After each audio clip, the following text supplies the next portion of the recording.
Iran war ప్రభావంతో దేశవ్యాప్తంగా LPG సిలిండర్ల కొరత కనిపిస్తోంది. ఇప్పటికే కమర్షియల్ సిలిండర్లు వాడుతున్న హోటల్స్ రేట్లు పెంచేయడమో లేక మూతపడటమో చేస్తున్నాయి.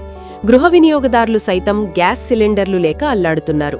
మరోవైపు కేంద్ర, రాష్ట్ర ప్రభుత్వాలు మాత్రం రోజూ ప్రెస్ మీట్లు పెట్టి ఎల్పీజీ కొరత లేదని చెప్తూనే ఉన్నాయి.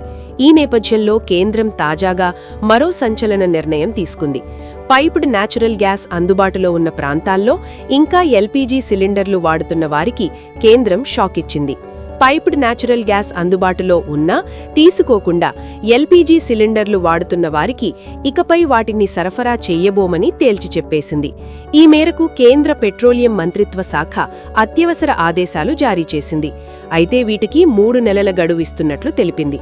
సహజవాయువు అందుబాటులో ఉన్న చోట వినియోగదారులు దానికి మారడంలో విఫలమైతే ఎల్పీడీ సరఫరాను నిలిపివేస్తామని ప్రభుత్వం తాజాగా ఆదేశాలు జారీ చేసింది. 3 నెలల్లోగా పీఎన్జీకి మారకపోతే ఎల్పీజీ గ్యాస్ సిలిండర్లు సరఫరా చెయ్యబోమని డెడ్లైన్ పెట్టేసింది. ఇప్పటికే కేంద్ర, రాష్ట్ర ప్రభుత్వాలు తమ ప్రాంతాల్లో సహజవాయువుకు మారాలని ప్రజల్ని, వ్యాపారులను కోరుతున్నాయి.